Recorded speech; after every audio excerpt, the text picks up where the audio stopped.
So you remind me so much of me when I was young with Sophie, because I felt like I was a lone ranger. Yes. And back then there were so many people that had no idea. And I just saw things so different. And when I started the nonprofit, it was because I was trying to bring awareness. I saw this outgoing, precocious little girl at home, but the world didn't see her. She'd be in a fetal position in the back of a car. And the school's like, well, something's wrong. And then, we think she's severely intellectually impaired. She's most likely going to be, not in a regular school. My God. And you've got to go with your gut as a professional. Yes. But how many people are not experts in their field or in the medical or psychological field? And even a lot of the psychologists back then, they still saw it as choosing, as a choice. Yeah, and there are some now. There are some wonderful clinicians out there, but there's too many people out there that see this as just be brave and courageous to talk when they're not there yet.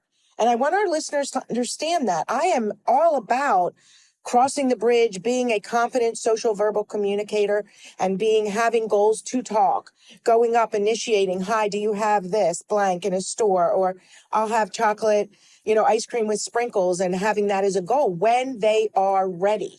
The problem is there's a lot of kids and teens that aren't there yet. And so you have to know where they are and meet them there. And if you can use that bridge, guys, and understand where their starting point is, it's like these kids take a breath of fresh air. It's like the air's let out of the balloon. Oh my, that makes sense. And then you see that like, wow, I am on the bridge. I can do these things. And then you see confidence rise, and then you begin to move them with how we talk to our kids. I know I talk a lot. No, but you said chocolate ice cream and it made me think of Chick-fil-A. So that all has to come back to AJ and SM. So one of the things we started with him was going out, and he was not even close to being able to order or anything like that. But if you don't know, if you get a kid's meal at Chick-fil-A and you don't want the toy, as long as it's not open, you bring it back, you get ice cream, and you can get ice cream instead. So I was like, okay, buddy, you're going to start at least coming up with me to the counter, and you're going to hand the toy back. I'll do all the talking. You're going to give the toy back to the worker. So it started as that. It then progressed into me asking him, me saying, okay, he would like ice cream instead of the toy, and then me looking at him saying a cup or a cone, and him responding cup or cone. At this point, if you want ice cream, kid, you get up and you go get it. And now he does. But that took 3 years. So were we able to start exactly where the guide says to? No. But I started where he was comfortable. If that was standing at my side, maybe a little bit behind me, and he was at least able to hand that over, and at first it wasn't even to the hand, it was on the counter, then that's where we started. I did feel pressure in the beginning to start exactly where we should, but then I quickly learned that where we should start is where he was comfortable, and that's where we were going to see the success, and we have. So yeah, and his confidence is soaring. What are some thoughts? What are some questions? This is a very open-ended forum, and I want to be able to address some of the things that are on your minds. Sure. So one of the things that we're about to transition to is middle school. So we're going from a small elementary school to bringing on 4 other small elementary schools into middle school together. So what are some strategies that we can do over the summer to help to prepare for this big transition? So how big was her school and her class now? About 65 to 70 kids. And how many were in her class? And in her class was anywhere, because she did transition between classrooms, so somewhere between 20 to 25 kids. Okay. Did she have kids in school that she was verbal with or comfortable with and verbal with? Only in small groups. Okay, either so one-on-one or small groups, yes. Okay, so she had some buddies. And are they transitioning as well? They are not. Oh, why not? So that's messing up my plan. So she has a lot of her friends are a year behind her in school. So what we've done is big shot roles. What big shot roles can we create now into the school clubs activities where she's a big shot? And we've had to work with schools to say, I had chess players, jugglers, badminton players. I've had, you name it, anime clubs. What is it that she's strong with that could be a confidence booster? Remember, you weren't here yesterday, but the parent education part, I was going over comfort, connection, confidence. Those 3 pillars have to be there to be a confident social verbal communicator. And when one of them is lacking, you can only get so far with those people.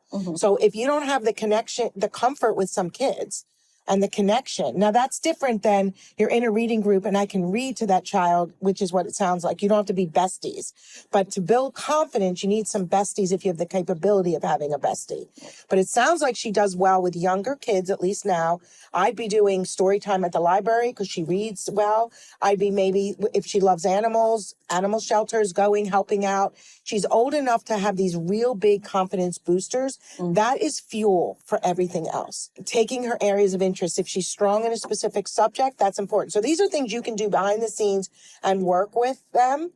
But also opportunities to walk the halls this summer as much as you can. So we're in a school right now at camp, like walk in the halls, getting an idea of what classes she will have so she can go from room to room and see them. Walk the halls, talk with her, let her map it out, look online, where's the bathrooms, where's the cafeteria, kind of get all the things like out. Like what can we do to prevent a mystery on day one? Walk the halls. What's her bus? Is she going on the bus?